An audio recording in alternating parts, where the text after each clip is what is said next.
where I might start, I mean, I'm an Israeli Jew. I grew up in the U.S., as you can hear. This isn't a normal Sabra accent. But I've been in Israel for almost 50 years now. So I've been there a long time. But I come originally from Minnesota. And I moved to Israel in my 20s. Not really out of Zionist reasons, but partly because the 60s was in a state of collapse. We got Nixon in 68.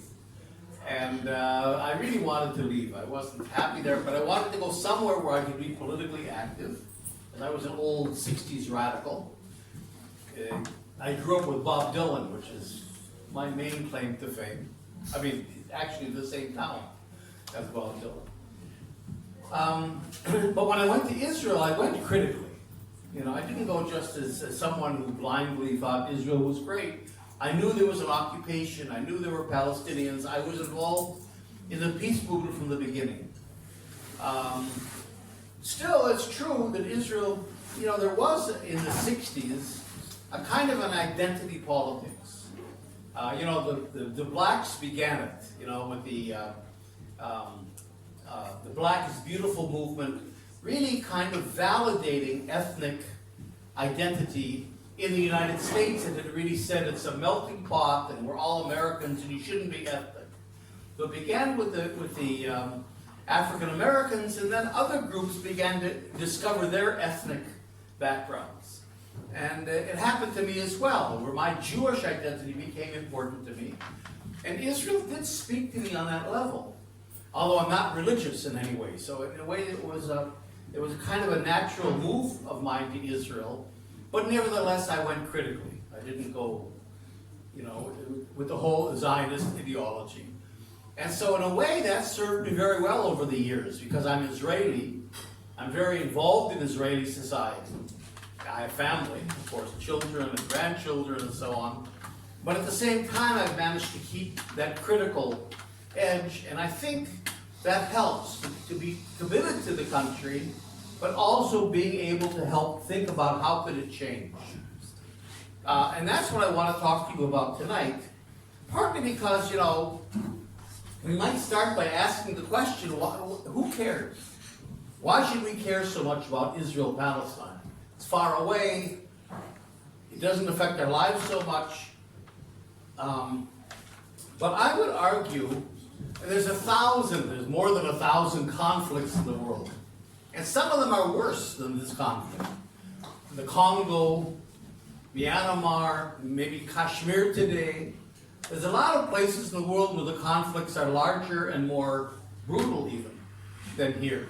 So why should this be the focus of our attention? And I think one reason is because the other conflicts, as bad as they are more localized. They don't affect the international system, the international community, like this conflict does. The Arab-Israeli conflict, although I'm going to tell you in a minute that it's not really a conflict,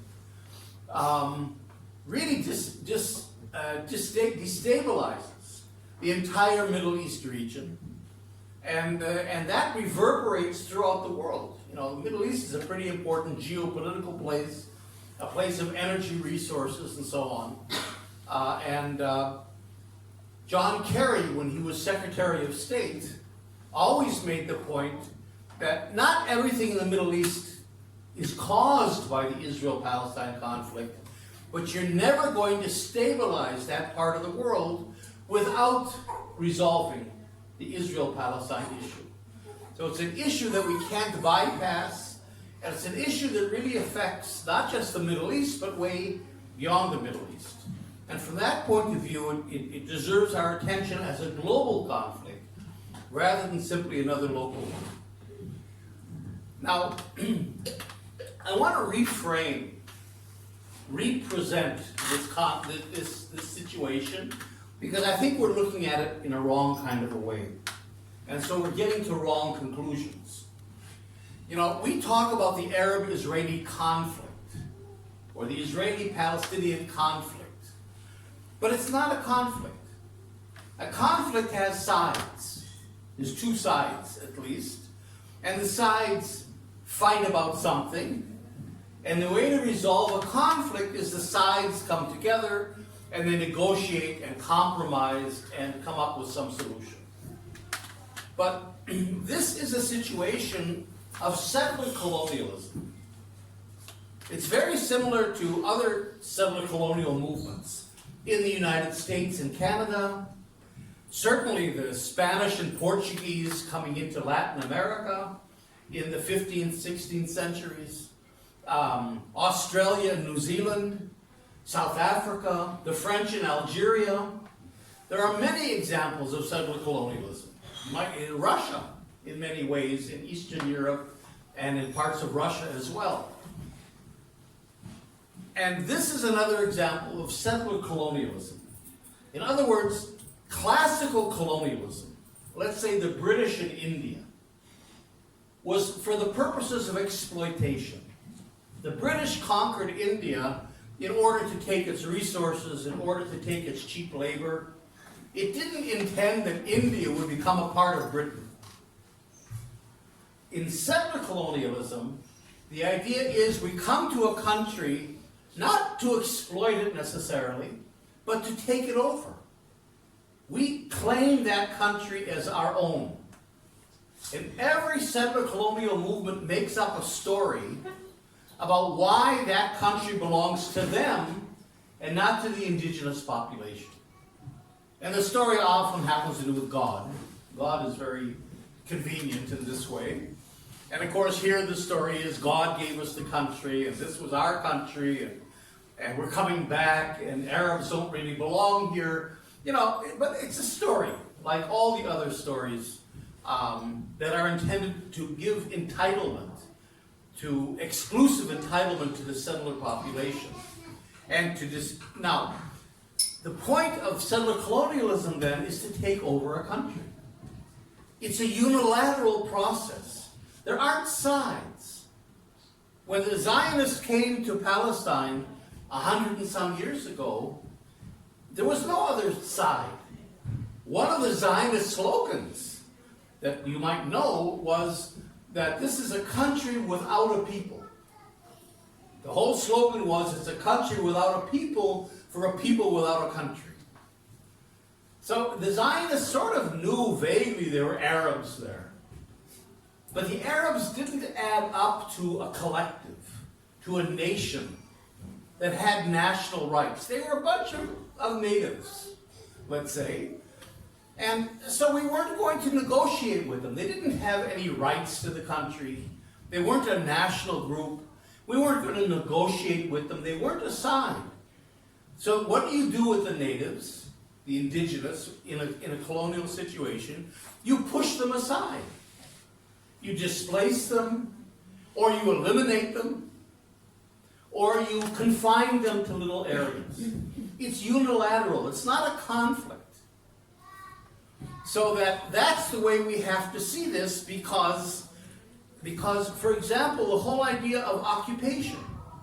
We talk about these as the occupied territories, the West Bank, East Jerusalem, and Gaza, occupied in 1967, which they are in international law, but Israel doesn't see them as occupied because these are a part of the land of Israel. In other words, Zionism as a colonial movement didn't come to this country to take over 78% of it. They came to take the entire country. So that from the Zionist point of view, which has much more power in international politics than international law has, this is simply the last stage in, and this is an important term, I don't know what it would be in Czech, the Judaization of the country. This is the overall goal of Zionism for the last 125 years, to Judaize Palestine, to turn an Arab country into a Jewish country, to turn Palestine into the land of Israel. Judaization is the term. And Judaization means the whole country. The Zionists always saw the whole country as belonging to them, and especially what we call the West Bank, which is actually Judea and Samaria in Zionist terms, which is the heart of the land of Israel. It's in Judea and Samaria and Jerusalem where all the biblical events happened. From Abraham to David, to King David, to Jesus. Not in Tel Aviv. Or, parts of the country that we consider more Israel. So, in fact, this is sort of the heart of the land of Israel. It's not occupied. So Israel has never accepted the idea that this is occupation. Because occupation implies a territory outside of your country that you may be conquered but can be negotiated and detached. That's not the way Israel sees Judea and Samaria and Jerusalem. So that we have to, if we understand that, where Israel is coming from, and that's really what the support Israel gets internationally, not international law, then we can begin to understand the politics and how to get out of this whole situation. The two-state solution that your government and every government supports was never a possibility. The two-state solution is completely against the idea of settler colonialism and Judaization. You can't put Judaization and two states on the same plate. It doesn't work. So in fact, even though Arafat might have talked about two states and the international community talks about two states, Israel never ever had the idea of establishing a Palestinian state, ever. In Oslo, in the brightest days of Oslo, Israel never recognized, until today, it has never recognized the existence of a Palestinian people or their rights. All Israel did in Oslo was to recognize the PLO as a negotiating partner. That's it. It never accepted the two-state solution. Rabin would always say, we are not negotiating for two states, we're negotiating in an open-ended sort of a way. And of course, at the same time, the 7 years of Oslo, where we're negotiating, Israel doubled its settler population. In 1993, when Oslo began, you had 200,000 settlers in the Palestinian occupied territories. By 2000, when Oslo collapsed, you had 400,000 settlers. Today, there's more than 1 million Israeli settlers in the occupied territory. So there was never any hint that Israel ever really seriously considered a Palestinian state. And that makes sense if you look at it not as a conflict, but if you look at it as a settler colonial operation. Now, I want to say that I don't mean that Jews didn't have a connection to that country. What I mean is that as they came to the country, the Zionists, they had a choice. They could recognize that there is a Palestinian people in the country, and then they could genuinely negotiate and work out how these two national movements, Zionism and Palestinian nationalism, could live together and work together. And there were voices like that 100 years ago. But instead, what the Zionist movement did, the dominant Zionist movement of Ben-Gurion and these people, is to adopt a settler colonial method of taking over the country in which there is no relationship to Palestinians whatsoever. That's what they chose, and that's why it became settler colonial. So if we understand, I'll talk in a minute about why that's important to understand. And you can see it on the ground. In other words, this isn't only ideology, but what Israel's done since 1967 is to create what I call a matrix of control over the occupied territory. In other words, East Jerusalem, first of all, has been annexed to Israel for the last 50-some years, since 1967. So when Israel talks even about negotiating or a two-state solution, it doesn't include Jerusalem. From the very beginning, Israel will never negotiate about Jerusalem. So we're really talking about a West Bank without Jerusalem. And then, of course, the Palestinians have been confined to all these little areas called areas A and B. So A and B and Gaza, which is a cage, really, make up about 40% of the Palestinian occupied territory. And 95% of the Palestinians are confined to A, B, and Gaza. So let's say, here's the statistic, I'll say it slowly. 95% of the Palestinians have been locked into 40% of 22% of their country. And that 40% fragmented into all these dozens and dozens, about 70 little islands, all through the country. But it's also true inside Israel. This isn't only the occupation. In Israel itself, Palestinians make up 20% of the population, but they're confined by law and zoning to 3.5% of the land. So that if you take it all together, the whole country, the Palestinian population today is the majority. The majority population today in this country, without the 5 or 6 million refugees coming back, already the majority of this country is Palestinian, and yet they're confined to about 15% of the land altogether.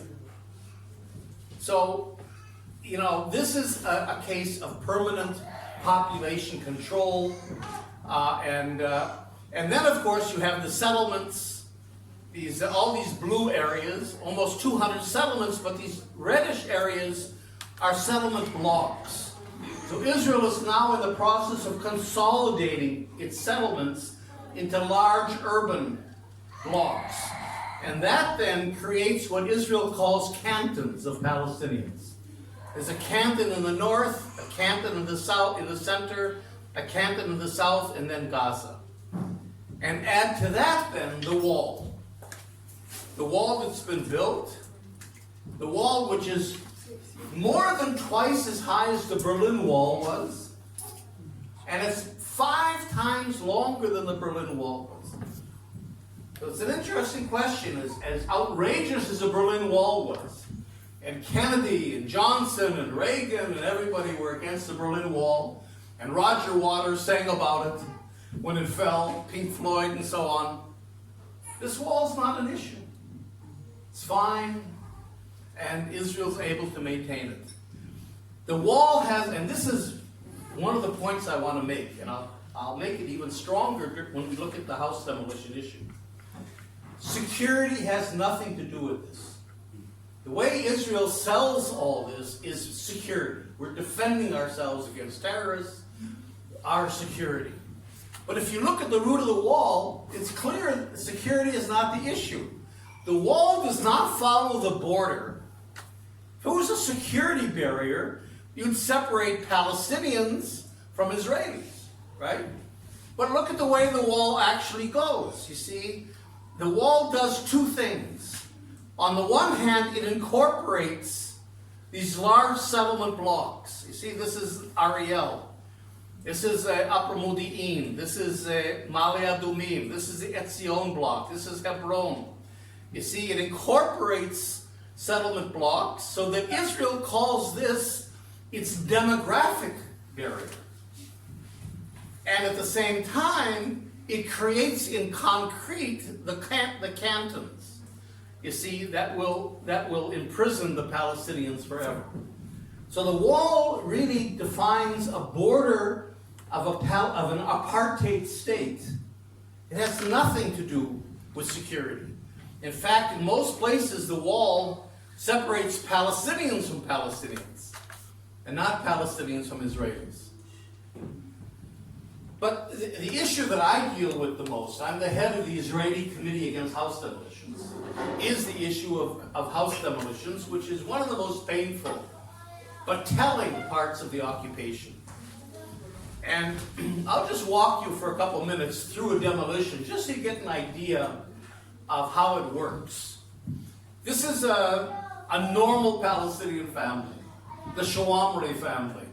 Salim, his wife Arabia, and they have 7 kids. Normal people. Salim's never been involved with politics. He's a driver. You know, he drives. He's a driver, basically, a working class person who lives in the community of Anata, which is an Arab, a Palestinian town, really, next to Jerusalem. In fact, I don't know if anybody's into the Bible, Anata is the prophet Jeremiah's hometown. So I don't know how happy Jeremiah would be with this, but he wasn't a very happy prophet anyway.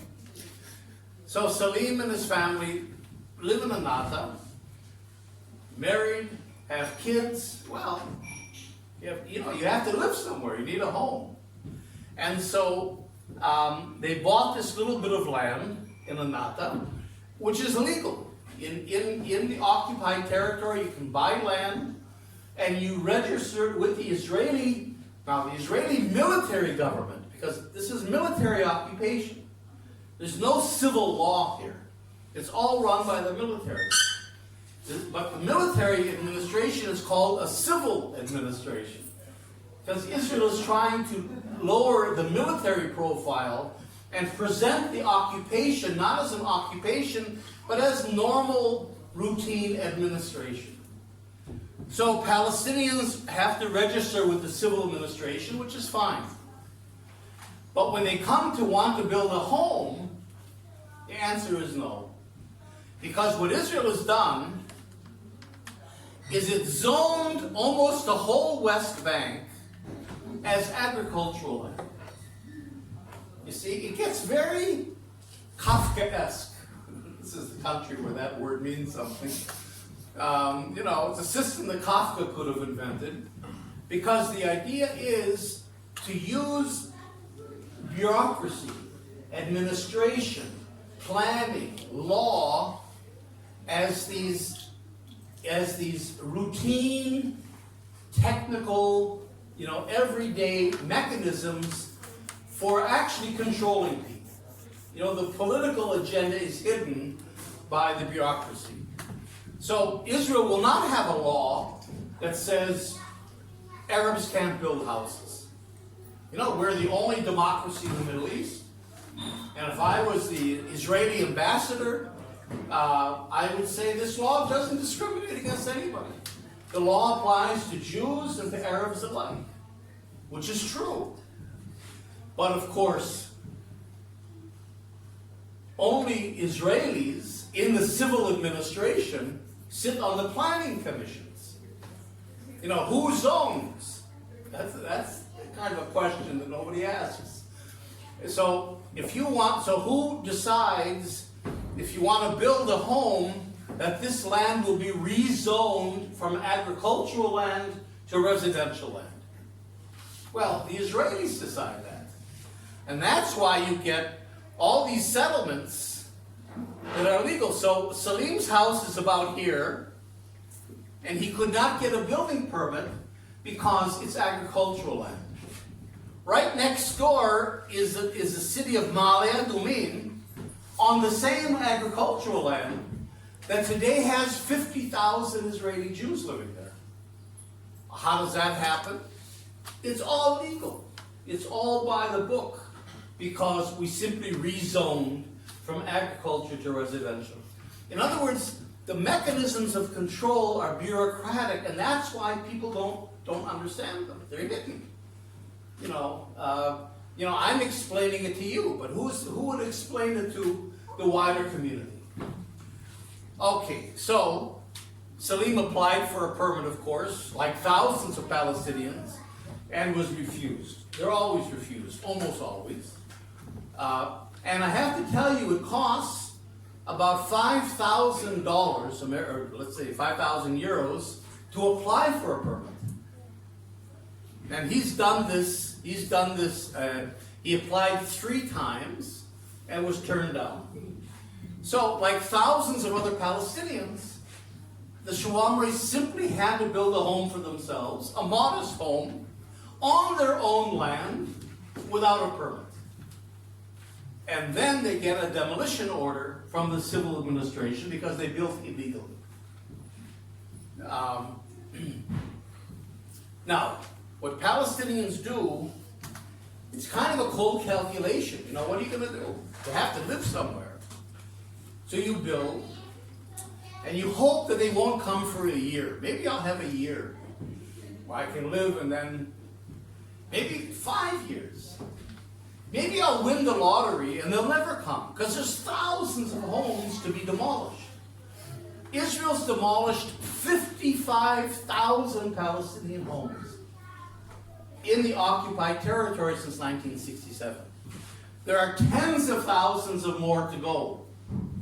Maybe I'll be lucky and they'll pass me by. So that's the cold calculation. So you can live in your house, but you're not living securely, because they can come any day. They can come tomorrow morning. They can come in the middle of the night without warning, as we'll see. So, in fact, the family lived for 5 years in their house, and one day, in June, at noon, there was a knock on the door. Salim answers the door, and these are the civil administration employees that enforce demolition orders. This is Rami, and this is Micha, accompanied by dozens of soldiers. So Rami says to Salim, "Is this your house?" Salim says, "Yes, it's my house." He says, "No, it isn't. It's our house now. You have 15 minutes to get all your belongings out. We're going to demolish it now." Now, what would you do? Your home is your most sacred place, obviously. You know, you're not a terrorist. I mean, this is why house demolitions is such a powerful issue to bring forward. There's no security in this story. Salim isn't a terrorist. He was never charged with anything. He was never arrested. There's no security issue. There's no settlement nearby. There's no security aspect in all of this. So then the question arises, well, why are they demolishing them? And all of a sudden, the Israeli explanation that everything is security doesn't work. Something else is going on here. A proactive policy of Judaization. So, what would you do if someone said to you, you have to leave your home now, we're going to demolish it? You wouldn't say, fine, help me, dear, would you help me move the table out? You would resist, you would cry, you would yell, you would do something, right? Well, when that happens in a Palestinian context, it becomes resistance. And that's why the soldiers are there. So the soldiers beat Salim and threw him out of the house. In all the commotion going on, Arabia, his wife, slammed the door shut with her and the kids inside. And then she didn't know what she was calling. She called us, among others. That's how we got there to cover this. And anybody she could think of. She doesn't know Hebrew. She doesn't know how to deal with soldiers and so on. You know, but she slammed the door shut. So what the soldiers did is they broke the windows of the house and they threw in tear gas canisters into the house. Now, I don't know if you ever had a whiff of tear gas. It's powerful stuff. Outside. Imagine inside your home with your kids. And then they broke in the door. The kids screaming and yelling and running all over. Arabia was taken out unconscious. And the family was removed from the house. So this is a traumatic experience, to say the least. That will never leave this family. In other words, this isn't a story of your house is demolished, too bad, and the next day you get on with your life. This is something that lives with you and your children forever. Now multiply this 55,000 times in a little area like the West Bank and Gaza. You begin to get a sense of what's happening. The family is out, and if we can get there in time, Israeli activists, we chain ourselves in the houses, we get on the roof, we get in front of bulldozers, which is why I'm built this way, and we resist. We try to resist, and as we're resisting, we're calling journalists, we're calling other activists to come out, because if we can make this more public, the armies come to demolish maybe 5 or 6 or 7 houses. We've lost this house, we can't save it. But if we can make it public enough, maybe the army will retreat, and we've saved 2 or 3 houses that day. Palestinians can't really do this. You know, that's the privilege we have of being Israelis. They're not going to shoot me. They're not going to beat me up. They're not going to put me in jail. I'm some weird old guy that they push aside. Maybe they'll arrest me for an hour or something. You know, I'm just a nuisance to them. If Salim would do this, they'd shoot him, period. So that's the difference between the ability of Israelis to resist and Palestinians to resist. So we're out of the house, the Palestinian family's out of the house, and so the civil administration sends in workers to remove the furniture. You got 5 minutes, get everything out, but everything is ripped out, whatever you can get out in 5 minutes. You can see it's all ripped out, and you can imagine the sense of invasion. You know what you have in your home, your papers, your kids' toys, your most personal things. So here your papers are flying all over, everything is ripped out. And then the bulldozer comes to demolish the home. And here's Micha watching, and the bulldozer comes through the garden that Salim planted to begin to demolish the house.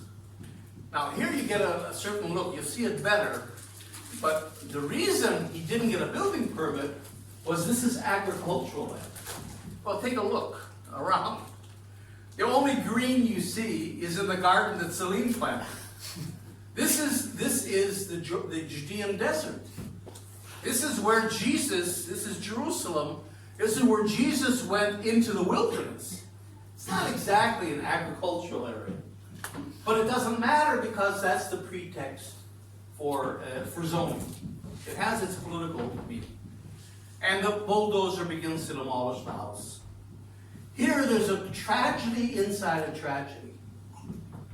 The driver of the bulldozer is a Palestinian. You know, he's just a guy that works for this company that got a contract to demolish homes. This is a commercial company that makes money from demolishing Palestinian homes. One day he'll come to work and they'll send him to build a road. The next day the boss sends him to demolish a house. He has no choice. He can't say no and lose his own job. And this particular fellow was a friend of Salim's. And he comes from a village that was demolished in 1948. You can imagine demolishing the home of your friend. You know, these things just go on and on and on. And Salim is watching his home being demolished. Again, no security element here. He's not arrested. He's not charged with anything. Just a guy watching his home be demolished. And finally, the home is gone.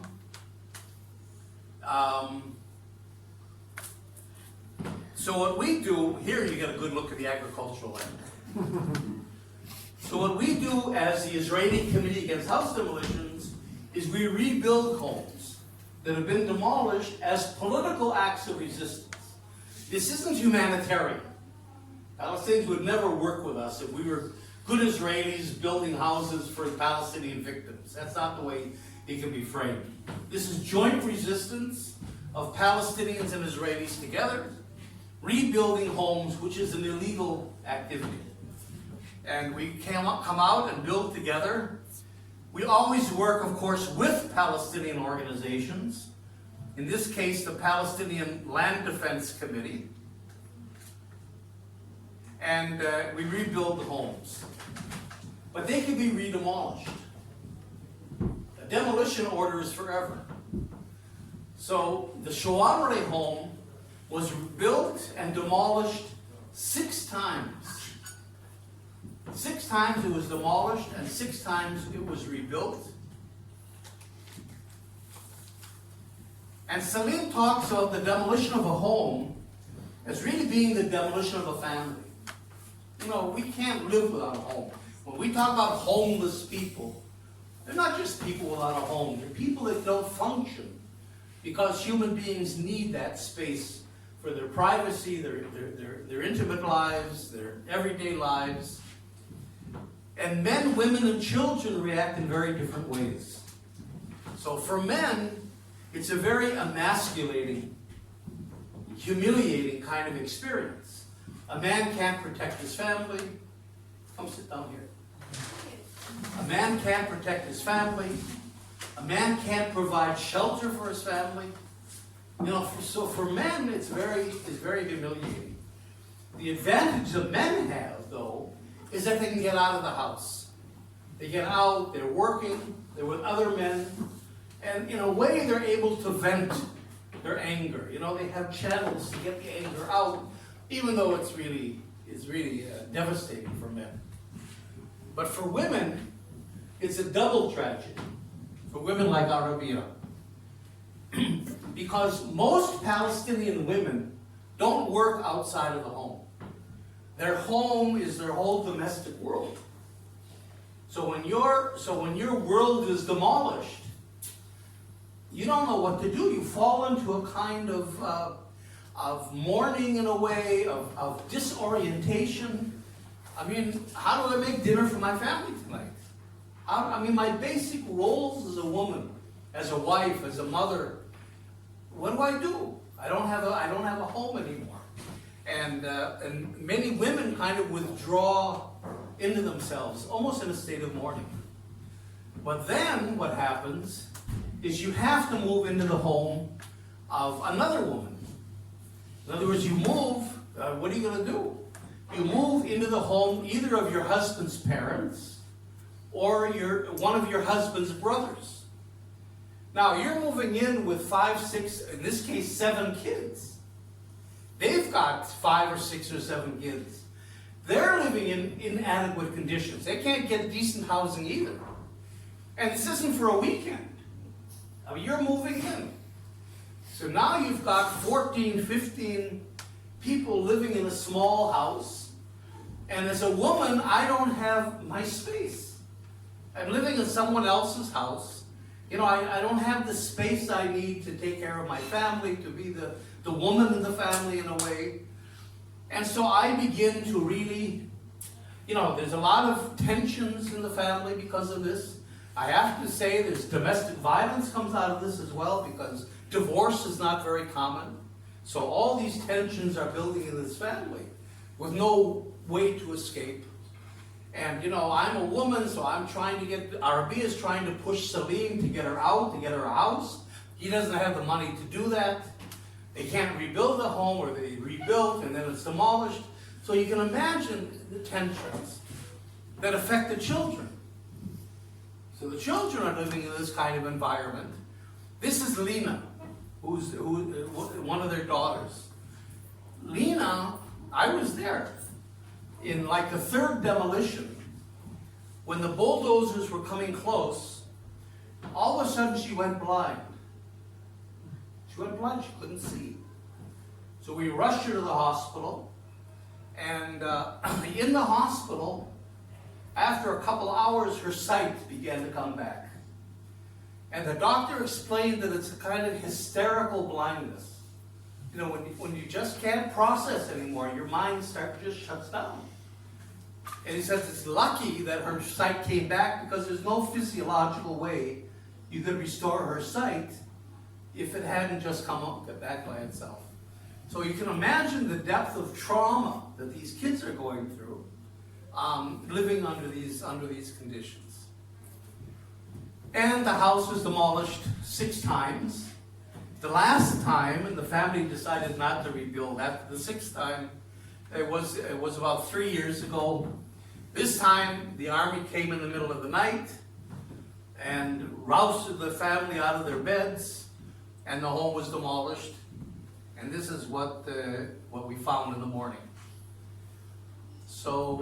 This is, again, one of the most painful parts of the occupation. And the important thing in terms of understanding the situation is that it has nothing to do with security. This is a proactive policy that's designed to displace Palestinians and take their lands and either displace them from the country or confine them to areas A, B, and Gaza. So, just to go back for a minute, and I'll end up in a couple minutes, go back to the politics, the bigger picture now. The two-state solution, I would argue, is not only gone. I mean, there's now 1 million Israelis living here on Palestinian land. It's not only gone, it never was. There was never, ever, really, a two-state option. So we have to stop talking about it. We have to get our governments to stop talking about it. Because the more you talk about a solution that's not a solution, that's irrelevant, the more you're simply muddying the waters, and that's what serves Israel. You know, so people say this is too complex. They said, no, it's not. But we've got to break through, cut through these fake kinds of solutions, so-called. So, in fact, not only is the two-state solution gone, we have to understand and hold Israel accountable. One of the most destructive parts of the discussion is both sides. Both sides, you see, that comes out of the conflict idea. Both sides should negotiate. Both sides should compromise. There aren't two sides. There's only one side. And the other side is trying to resist. There's not two sides in any sense. So that, in fact, Israel is the one that eliminated the two-state solution. That wasn't a joint decision of both sides. The Palestinians, until today, accept the two-state solution. Abu Mazen would sign on this tomorrow morning if he could. It's Israel that said no, because it wanted the settlements and Judaization. And in fact, it's Israel, and this is where we have to make Israel accountable. It's Israel that has already created one state. The whole issue of one state, two states is over. Israel has there's already one state here. Between the Mediterranean and the Jordan River, you can't get into this country from any direction without going through Israeli border controls.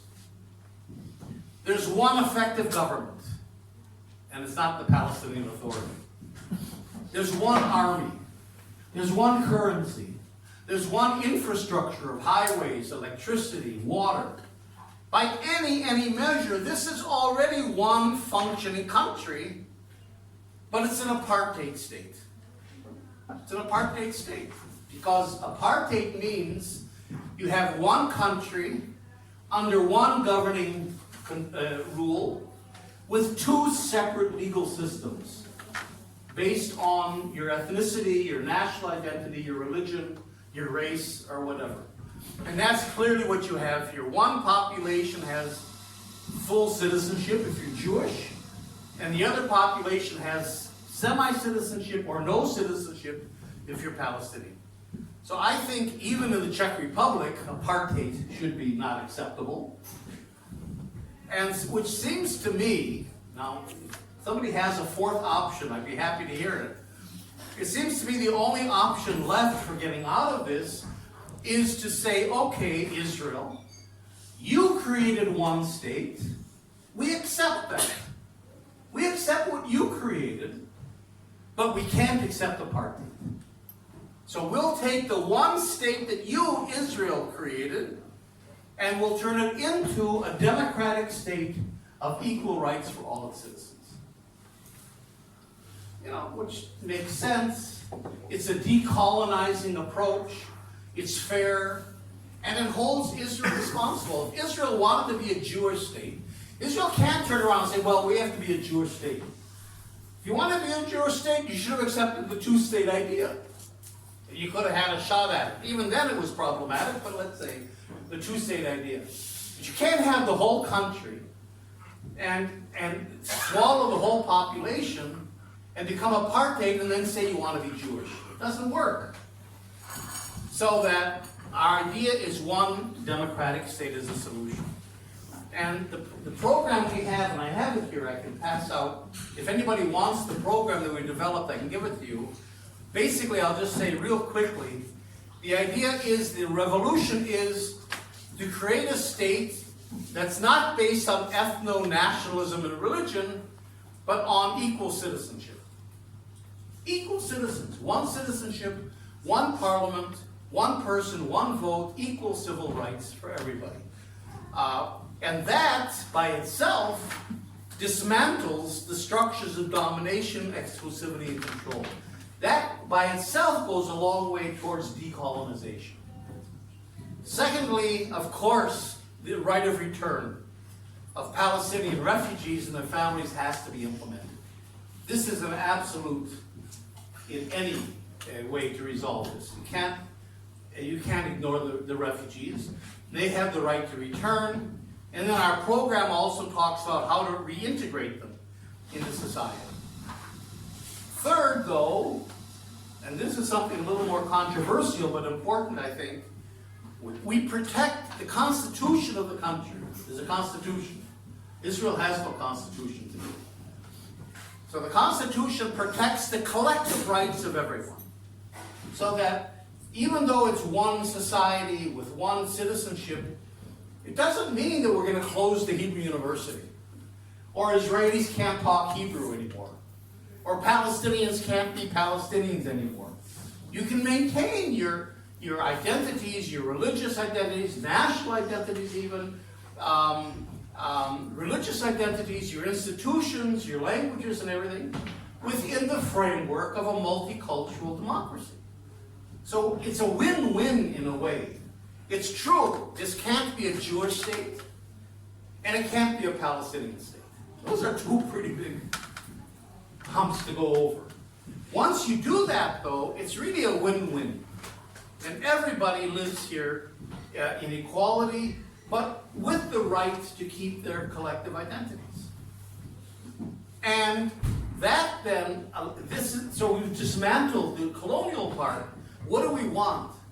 Well, what this does is it creates the possibility of a new civil society.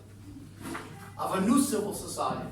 Once we're living together, and we're working together, and we're studying together, it's amazing how fast the new generation, I mean, you guys experience that, how fast the new generation forgets the past and moves on to a new life. It happens in a half generation in some cases.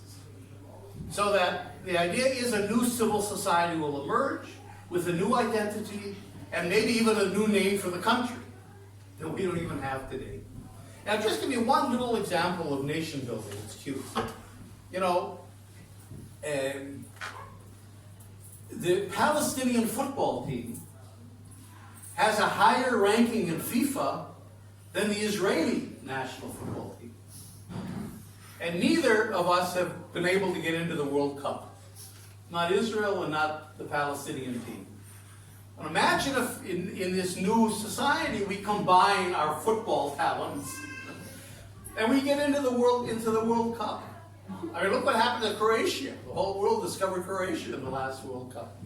You know, imagine what that would mean if this country and everybody in it, with all its players, was in the World Cup rooting for. I mean, that really is a kind of a national building sort of experience of everyday life.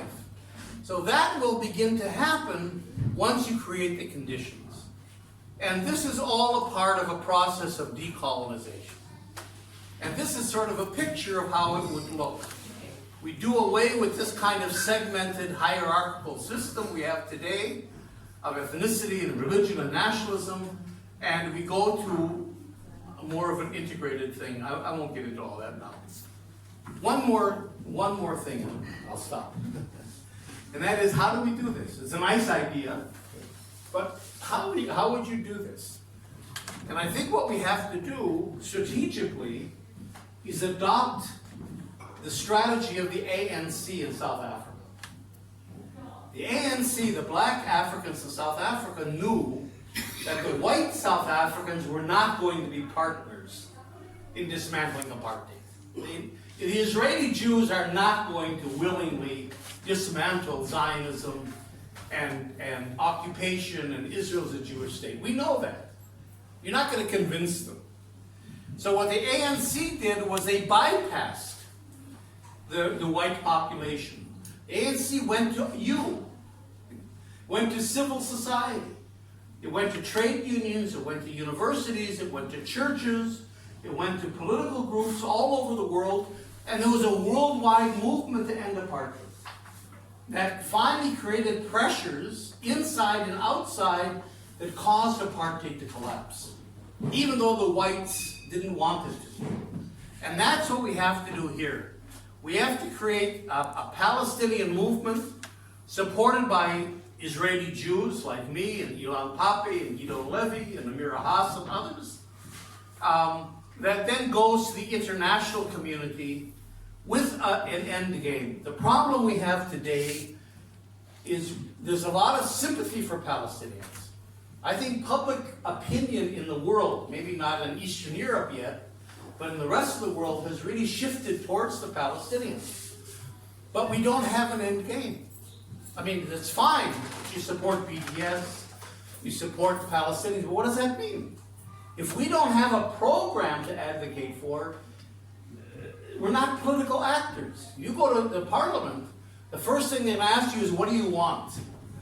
And if we just say something general like end the occupation, that's not an answer. We need a political program, which is what we've tried to present here. If we can take that political program and then go to you and say to you, this is what we, the Palestinians and Israelis want. Now you go to your parliament and begin to demand this, that will have really a more focused kind of a change. So I think we could do that together with the, it has to be Palestinian-led, of course, but I think it's a real doable sort of thing. It isn't just kind of a nice idea. So I'll leave it at that.